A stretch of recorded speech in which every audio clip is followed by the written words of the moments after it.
The rain was falling softly, but it carried a strange weight that night. Streets of Little Italy were almost empty, except for the distant hum of traffic and the rhythmic tapping of raindrops against the cobblestones. The air smelled of wet earth, cigarettes, and secrets. Isabella Rossi wrapped her thin coat tighter around her shoulders as she checked the crumpled note in her hand for the third time. Her friend, Camilla, had given her the address earlier that day, 23B, Via Veneto. Just knock, I'll be waiting. But Isabella was tired, cold, and half-drenched. Her phone battery had died an hour ago, and as she turned down a narrow side street lined with black iron gates and heavy doors, she started to feel that familiar pull of unease in her stomach. She stopped in front of 23B, or at least what she thought was 23B. The black door loomed before her. It was taller than any she'd seen, framed by old stone and a dim overhead light that flickered like it was holding onto its last breath. For a second, she considered turning back, but the wind pushed against her umbrella, the rain soaked through her shoes, and a quiet voice inside whispered, "Just knock. It's warm inside." Her knuckles grazed the door once, then twice, and then she heard it. Footsteps on the other side. Heavy, steady, too steady to belong to Camilla. The door opened with a low creak. A man in a black suit, broad-shouldered, with dark eyes that scanned her from head to toe, filled the doorway. He wasn't holding an umbrella. He didn't even flinch at the rain. His hand rested near the inside of his coat, where a gun's outline pressed against the fabric. "You're lost," the man said flatly. Isabella froze. This wasn't Camilla. I'm sorry," she stammered, her voice barely audible above the rain. "I must have," before she could finish, a smooth, calm, dangerously controlled voice came from inside. "Who is it, Luca?" The man stepped aside slightly, and that was the first time she saw him. Dante Moretti. He sat in a dark leather chair at the end of a long hallway, surrounded by men in suits. A single gold chandelier above cast shadows across the room. He wasn't just looking at her. He was measuring her. Sharp jawline, black hair slicked back, white shirt open at the collar, effortless authority. The room fell silent. Even the rain outside felt quieter. "She knocked on the door," Luca said, his tone clipped. Dante's eyes narrowed slightly, his lips tilting into something between a smirk and a warning. "People don't knock on my door by accident," he said softly. Her heart hammered in her chest. "Say something, Isabella." I'm looking for 23B. My friend lives here." "I must have," Dante stood. His movement was slow, deliberate, and the sound of his polished shoes against the marble floor echoed like a clock counting down. When he reached her, he stopped just close enough for her to feel the weight of his presence. "This isn't 23B, he murmured. "And I don't have friends waiting for you here." His cologne was expensive, woodsy, intoxicating. She hated that she noticed it. "I should go," she whispered, but before she could take a step back, Luca's hand pressed lightly against the door behind her, and it clicked shut. The sound of the lock echoed in her bones. She turned sharply, panic rising. "I just made a mistake," she said quickly, her voice trembling now. "Please, let me go." Dante tilted his head slightly. "Do you know who lives here?" "No," she said honestly. "Good," he replied. "That might save your life." Her breath caught. She wasn't sure if it was the way he said it so casually or the way everyone in the room didn't react. Like this kind of threat was just normal. "Luca," Dante said, "search her." "What?"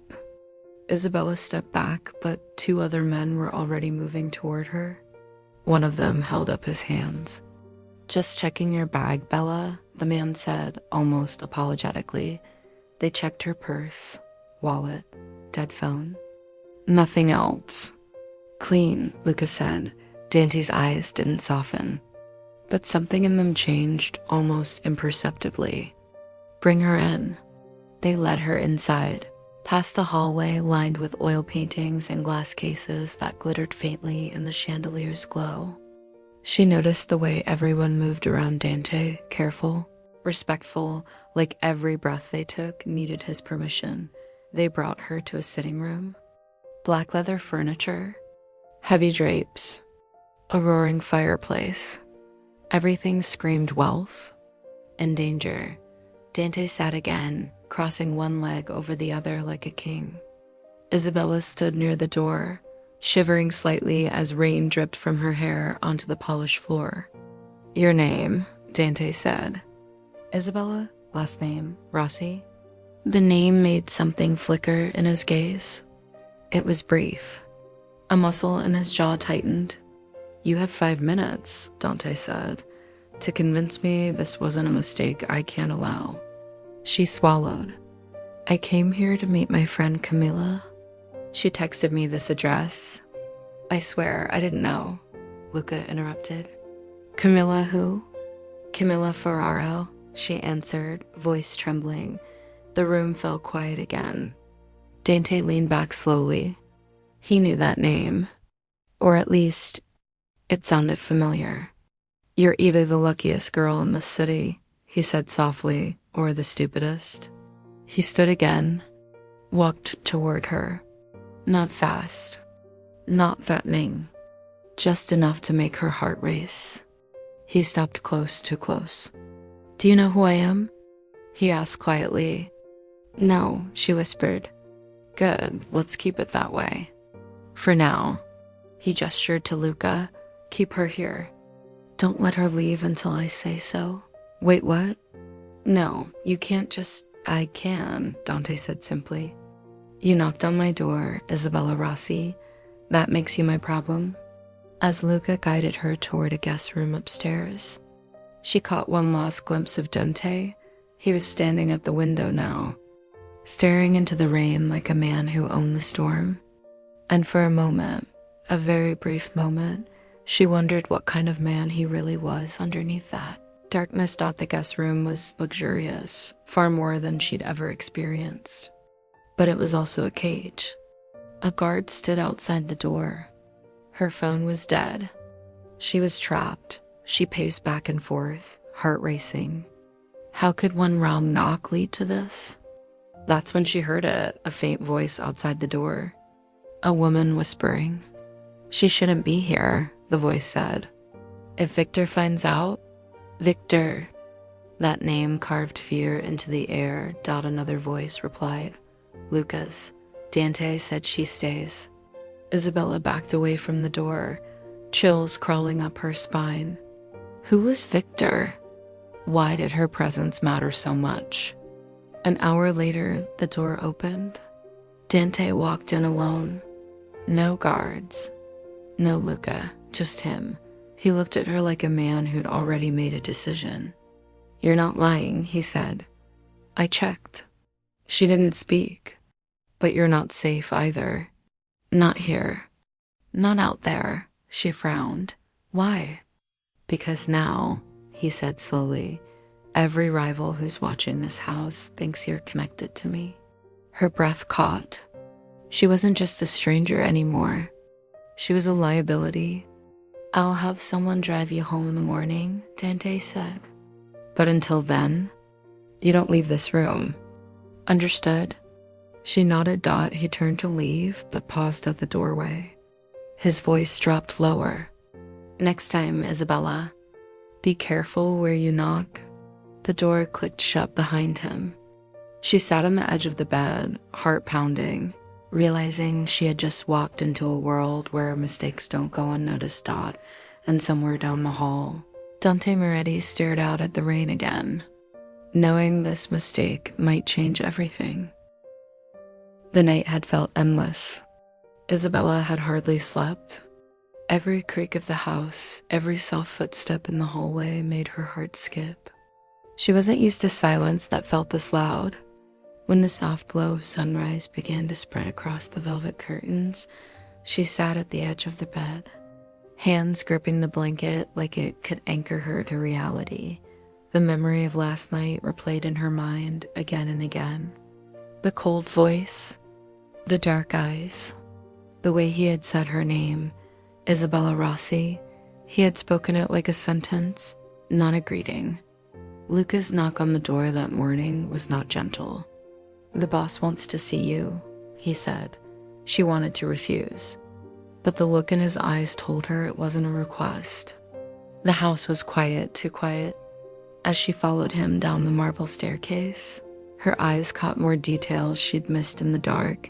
The paintings on the walls, the golden sconces, the thick soundproof doors.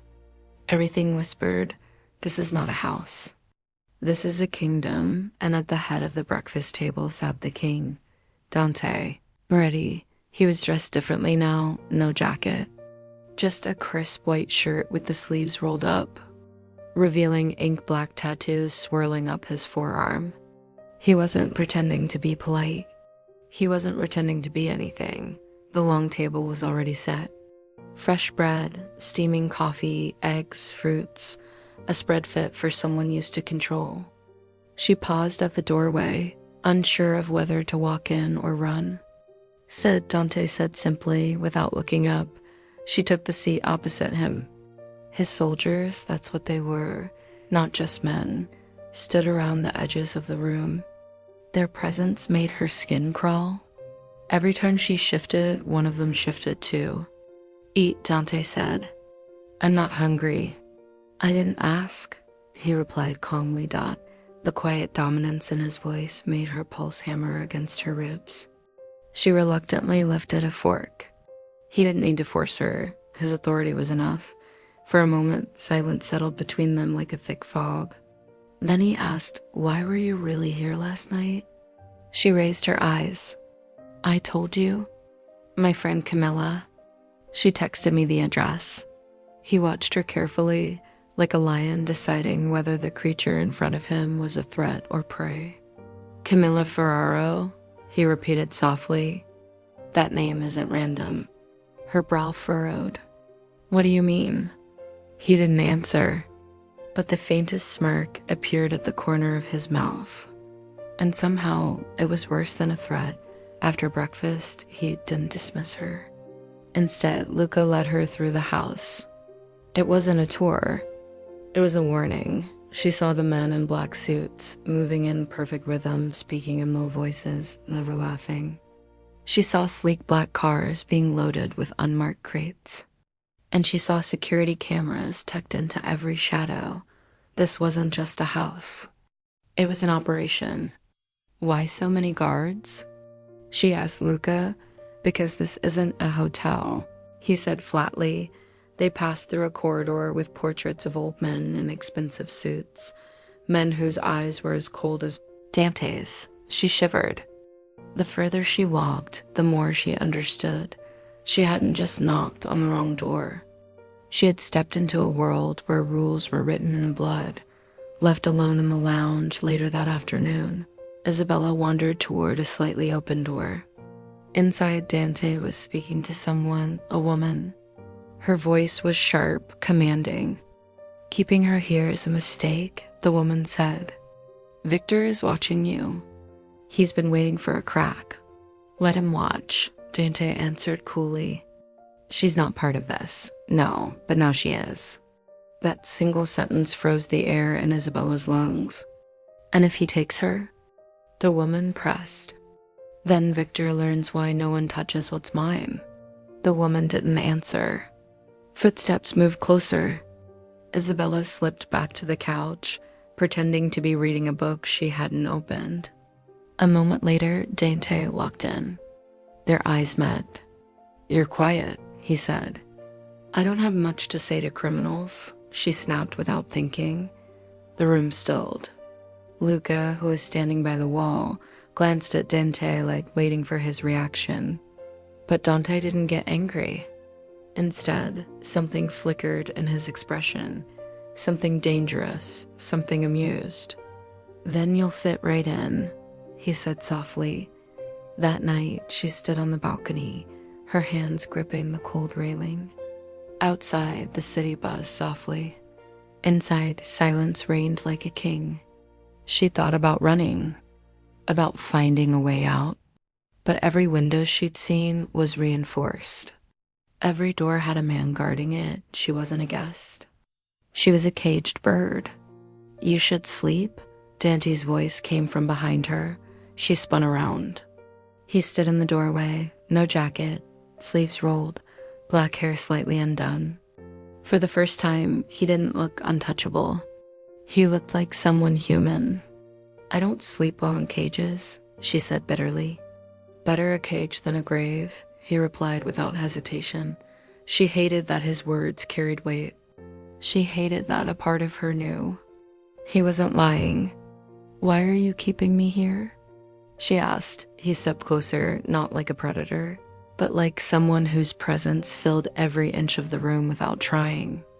"Because if I let you go," he said softly, "someone else will find you. And they won't be me." Her breath caught. "Why would anyone come after me?" "Because you knocked on my door," he said.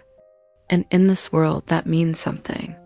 The following day blurred into tension. A car drove up to the mansion's gate. She saw it from the window. Blacked out windows. Lucas spoke to the driver. A small envelope was handed over. When Dante opened it, his jaw tightened. She couldn't hear what was written inside, but she could feel the shift in the house. Men moved faster. Weapons appeared. The air became heavy. That night, he came to her again. "Do you trust me?" he asked suddenly. She laughed bitterly. "You kidnapped me." "No," he said quietly. "I'm protecting you." "From who?" "From everyone." She swallowed. There was something in his voice that wasn't rehearsed. Something real. A wound buried beneath all that power. Later that night, she wandered into the hallway. Dante's office door was half open. Inside, she saw him standing at his desk, hands gripping the edge, head bowed. The man who had terrified her at the door looked exhausted. She could have turned away, but she didn't. "Are you always this terrifying?" she asked softly. He turned, startled, but instead of pushing her away, he let her step inside. "Only when I need to be," he answered. She hesitated, then whispered, "And who are you when you don't need to be?" For the first time, he didn't have a quick reply. His eyes met hers, and for a single heartbeat, the world around them went quiet. Someone who forgot how to be anything else. He finally said and that was the first moment Isabella realized behind the Mafia Boss, there was a man who hadn't let anyone close in a very long time. The next few days blurred into something Isabella couldn't define. She was neither free nor exactly a prisoner. She lived inside a palace of danger where time felt heavier than anywhere else. Outside, the city continued its rhythm: cars, people, rain. Inside, the air was sharp, controlled, and dangerous. Every morning began the same: a guard knocking softly, Lucas standing in the hallway, and Dante at the head of the breakfast table like a king watching over a kingdom. He built from smoke and iron, but this morning felt different. The quietness was too perfect. Even the guards looked tense. Dante wasn't at the table when Isabella entered the dining room. Luca was pacing, something he never did. "Where's your boss?" she asked, trying to sound braver than she felt. "Not your concern," Luca said. But his voice carried something new, not control, but alertness. Before she could ask more, the front gate alarm buzzed softly. A ripple went through the house. Men moved fast, quiet like shadows. One look at their faces and Isabella understood something was wrong. Dante walked in moments later, black coat over his shoulders, eyes sharp as a blade. He didn't say a word, but his presence commanded the room. A guard handed him an envelope. He opened it slowly. Whatever was inside made the entire house hold its breath. "Victor knows," Dante said finally. Lucas stiffened. "Already?" Dante's jaw tightened. Faster than expected. Knows what? Isabella asked, her pulse quickening. His eyes met hers. For the first time, there was no teasing, no half-smile. Just cold reality. He knows about you. Minutes later, Isabella found herself standing in Dante's study. The envelope lay open on the desk. Inside was a single photograph, a grainy image of her leaving her apartment 2 nights ago. On the back, she doesn't belong to you. Her knees almost gave out. How does he even know who I am? Because people like Victor always know, Dante replied quietly. He was standing by the window, his hands clasped behind his back. He looked like a man who'd lived this war 1,000 times before. Who is Victor? She asked. A man who likes to destroy what he can't control, Dante answered. And now he thinks you're mine. She flinched. I'm not. He doesn't care. Dante turned then, stepping closer. His voice dropped lower, more dangerous. Listen to me carefully, Isabella. You stepped into my world by accident, but Victor doesn't believe in accidents. Then why don't you let me leave? She whispered, his jaw clenched. Because the moment you step out of this house, you won't make it to the end of the street. Silence filled the room. But this time, it wasn't just fear between them.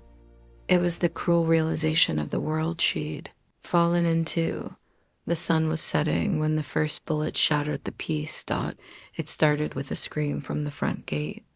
Then a bang. Windows rattled. Men shouted. The house that had always been cold and quiet erupted into movement. Luca burst into the lounge. Boss, perimeter breach. 2 cars. Dante moved fast, faster than she'd ever seen. Orders flew like gunfire. Get her upstairs. Do not let her out of sight. Dante, she started, but Luca grabbed her arm, pulling her toward the staircase as the sound of gunshots cracked through the air. From the landing, she caught glimpses, men in black firing from behind cars, others returning fire from the mansion gates. The night smelled like smoke and iron. This is because of me, isn't it? She whispered. They shoved her into a room she hadn't seen before. Thick steel door. No windows. Monitors showing the house from every angle. A safe room? Her heart raced as she watched the screens. One showed Dante stepping outside through the front door. No weapon in hand, just calm fury in his stride. Another showed 2 black SUVs outside the gates. Gunfire flashed, but Dante didn't flinch. He picked up a dropped pistol and moved like someone who had done this 100 times. He's out there? Isabella asked. Luca's voice was firm. He always is. For the first time, watching him fight wasn't just terrifying. It was magnetic. The control, the danger, the darkness. It was everything she should have run from, but she couldn't. The shooting didn't last long. Dante's people were too precise, too experienced. When the smoke cleared, 2 of Victor's men were on the ground. One was still breathing. They dragged him inside. Isabella watched from the top of the stairs as they tied the man to a chair. His eyes were cold, but when they flicked toward her, he smiled. A sharp, mocking smile. You don't know what door you knocked on, girl, he hissed. Dante grabbed him by the collar, pressing the barrel of a gun under his chin. His voice was quiet, deadly. No, but I do. The man laughed, blood dripping from his lip. Victor says she's a pretty prize. How long before she breaks? Before anyone could blink, Dante pulled the trigger. 1 shot, no hesitation. The man's body slumped forward. Isabella stumbled back, gasping. Luca caught her before she hit the wall. Dante turned to her. His hands were steady, his breathing calm. The man she saw now wasn't the one who shared quiet nights. This was the Mafia Boss. This is my world, Dante said softly. Now it's yours too. Hours later, when the house was quiet again, Isabella sat alone in the lounge. Her hands still shook. She could still hear the gunshot echoing in her ears. Dante walked in silently. He wasn't carrying a weapon now. Just a faint streak of blood on his hand, not his. "You killed him," she whispered. "He would have killed you, but you didn't even hesitate." His jaw tightened. "That's the difference between you and me, Isabella. You hesitate. I don't." For a moment, neither of them moved. Then something unexpected happened. He sat down across from her, not like a boss, but like a man who didn't know how to explain the life he lived. "I don't expect you to understand," he said quietly. "Then why am I still here?" she asked. "Because..." He paused, and for the first time, his voice softened. "I want you to be..." Her heart skipped. Not because it was romantic, but because it was dangerous. Because part of her, against all logic, wanted to believe him. She stood and walked past him toward the balcony. The night air was cold, brushing against her wet cheeks. She didn't realize she was crying until the wind touched the tears. Dante followed quietly, stopping a few feet behind her. He didn't try to touch her. He just stood there, silent, present. "You don't scare me the way you think," she whispered. "I should," he replied. She turned. Their eyes locked, and in that moment, something unspoken passed between them. Not love, not yet, but something raw, dangerous, real. "I don't belong here," she said. "You do now," Dante whispered back. The house was quiet again, but not the same kind of quiet as before. It wasn't peace. It was the quiet that follows a storm, the kind that hums with invisible electricity. The kind that tells you the next storm is already coming. Isabella had changed. She wasn't the terrified woman who had knocked on the wrong door anymore.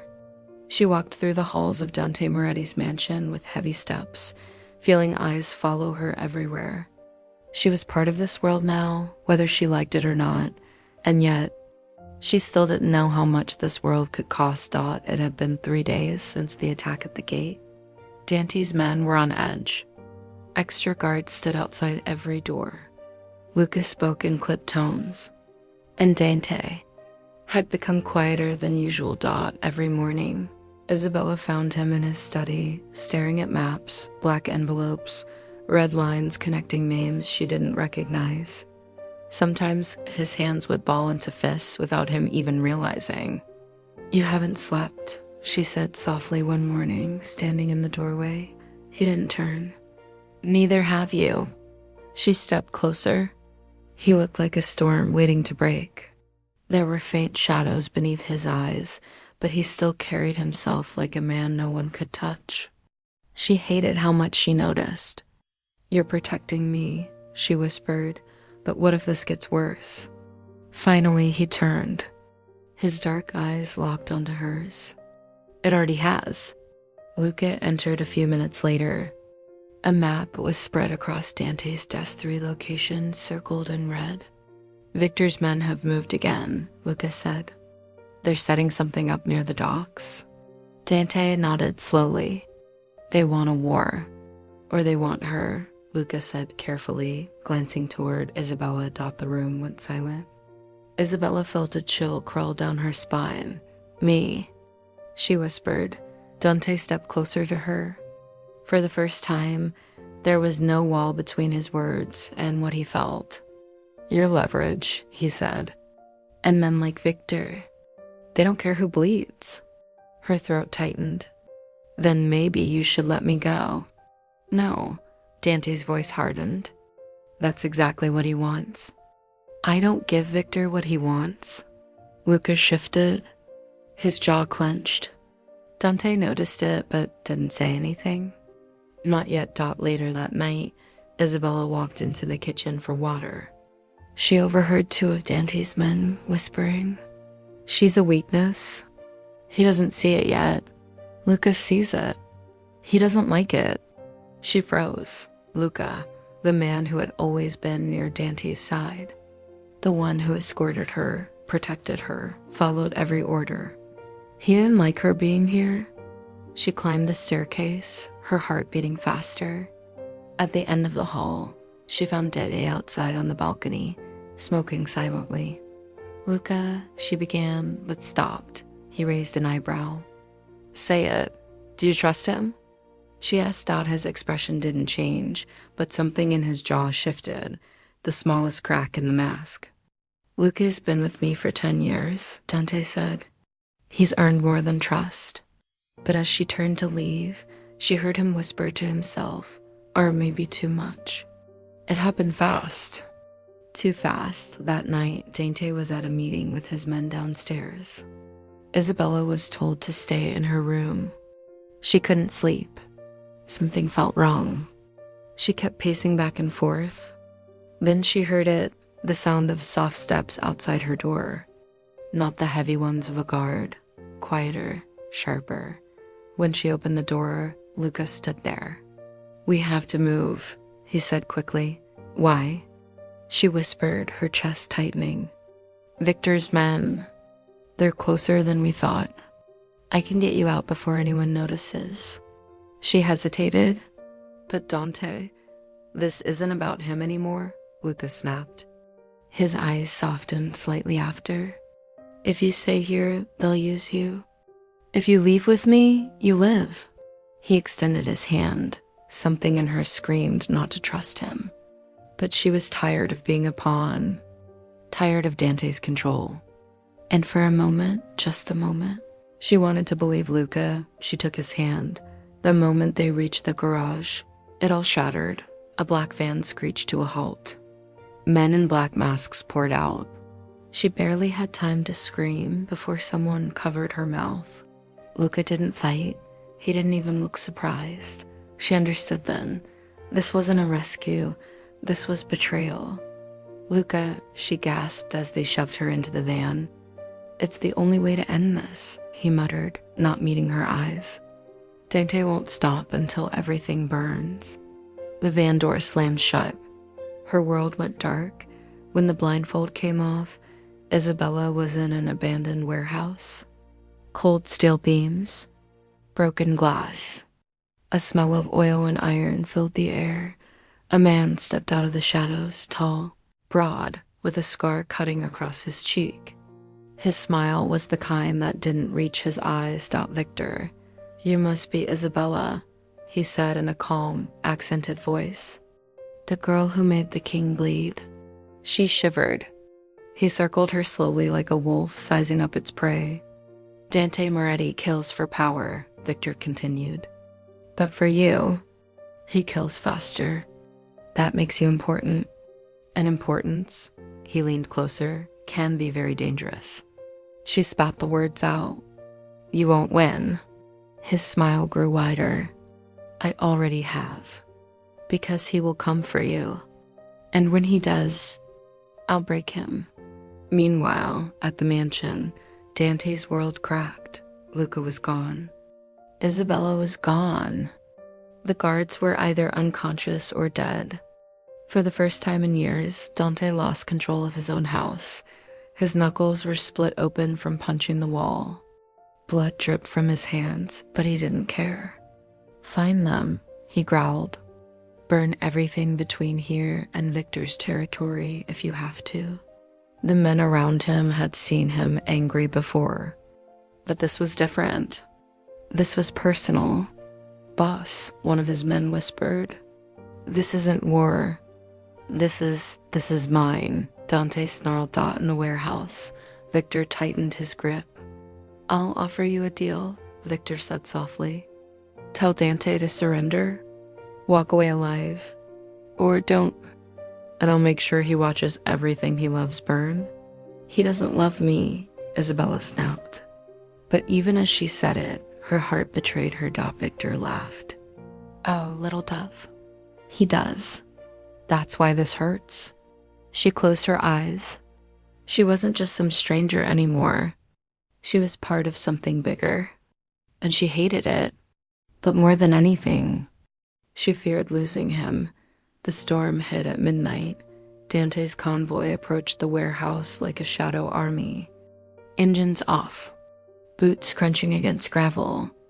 guns loaded.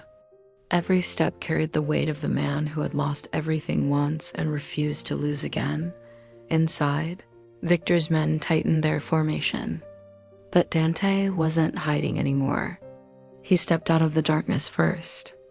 Victor, his voice cut through the air like thunder. Victor smirked, standing at the top of the stairs. Isabella was tied to a chair, a knife pressed against her throat. "Come and get your little prize," Victor taunted. Dante's eyes burned like fire. "She's not a prize," he said quietly. "She's the mistake you'll die for." The fight was brutal. Close range. Smoke, shouting, the crack of bullets. Dante moved like a storm, cutting through Victor's men with the kind of precision born from years of bloodshed. Luca appeared in the chaos, his gun aimed at Dante's back. But Dante didn't turn. "I trusted you," Dante said softly. Luca's voice trembled. "You made me into this, then I'll finish it." One shot. Luca fell. Victor lunged toward Isabella.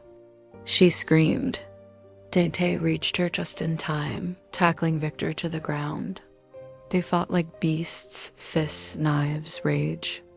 Dante's blade finally found its mark. Victor's last words were a whisper, "She'll destroy you." Dante didn't answer. The warehouse fell silent except for the rain outside. Isabella was shaking when he untied her. Her wrists were bruised, her breath shallow. She stared at him like he was both her savior and her destruction. "You came," she whispered. "I told you," Dante breathed, blood on his shirt, hands trembling. "No one touches what's mine." She leaned into him without realizing. His arms wrapped around her, not gently, not perfectly, but desperately. For the first time, Dante Moretti didn't feel like the man who ruled the city. He felt like a man who'd almost lost the only thing he couldn't afford to. The morning after the battle was unlike any other. The city was quiet, too quiet. The storm that had raged through the night had finally calmed, but its memory still lingered in the wet streets and broken silence. Inside Dante Moretti's mansion, the tension was slowly unraveling like smoke after a fire. For the first time in weeks, Isabella wasn't surrounded by armed guards when she opened her eyes. The room felt warmer, softer. The storm hadn't just destroyed Victor's empire. It had changed everything.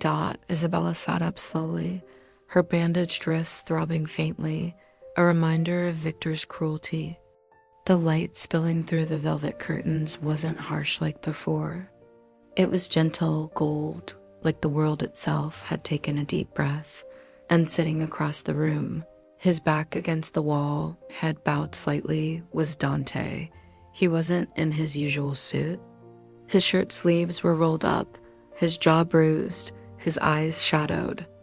For a man who once carried himself like a king, he suddenly looked human, vulnerable, real. "You're awake," he murmured, his voice rough from a sleepless night. She exhaled shakily. "You're still here. Where else would I be?" For a while, neither of them spoke. The silence wasn't cold anymore. It was soft, like a language they both understood now. "Why did you come for me?" she whispered finally. Dante didn't look at her at first. His fingers tightened around the edge of his chair. "Because I couldn't lose you too." "Too?" He raised his gaze then, those dark eyes, usually hard as steel, held something unguarded. "I've lost people before. Everyone I've ever let close. This life eats everything. It turns warmth into ash. But you," he exhaled, "you knocked on my door and didn't flinch. You made me remember I'm still alive." Her heart thudded painfully. He wasn't confessing like a lover in a fairy tale. He was admitting a truth he'd buried deep. And that made it real. Later that day, the mansion was quieter than it had ever been. Guards moved with less tension. Luca's betrayal was still a wound, but the war was over. Victor's network had fallen, but the biggest shift wasn't outside. It was between them. Isabella sat by the massive window overlooking the garden, sunlight hitting her face. Dante entered quietly, carrying a small box of medical supplies. "You should let a nurse do that," she said softly. "I don't trust anyone else," he replied simply. He knelt beside her, the Mafia Boss, on his knees, wrapping gauze around her wrists like she was made of glass. His touch was careful, gentle in a way that felt foreign in his world. "I'm not made of porcelain, Dante," she whispered. "I know," he said without looking up. "But it doesn't mean I don't want to be careful." Her chest ached, not from fear, from the weight of something new blooming between them. Days passed, and with each passing day, Dante's empire looked less like a war machine and more like a man trying to rebuild. Meetings that once revolved around violence and expansion now focused on shutting things down. For the first time in years, Dante Moretti wasn't planning a war. He was planning a life, but power doesn't let go easily. "You can still walk away," he told her one evening as they stood by the balcony. "You can go back to your world. No one would stop you."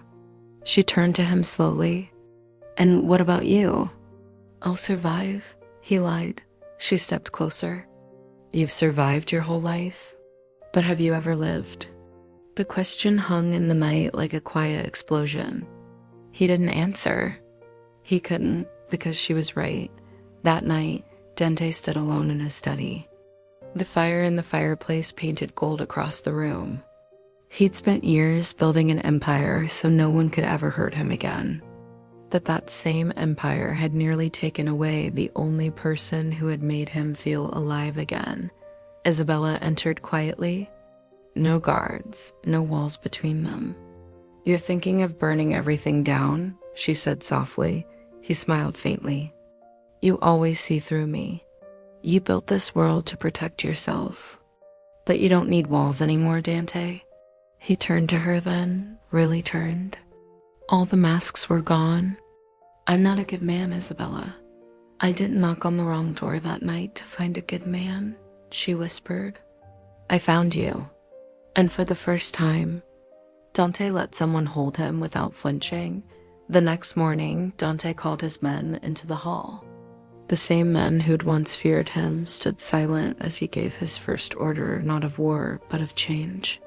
"No more expansion," he said coldly. "No more blood for power. If anyone wants war, they'll find it without me." The men exchanged looks. It was the first time their king had stepped down from the throne he'd built with blood. But none dared to question it. He wasn't just giving up control. He was choosing something else. Later that night, Isabella found him standing alone in front of the same black door she had knocked on weeks ago. "You're not the same man I met here," she said. "And you're not the same woman," he replied. The rooftop was warm that evening. The wind brushed through her hair as Dante stood behind her, his hand resting gently on her waist. The city stretched below them, lights glittering like fallen stars. "Do you regret it?" he asked quietly. "What? Knocking on the wrong door?" She smiled softly. "It wasn't the wrong door. I just didn't know it then." He turned her to face him.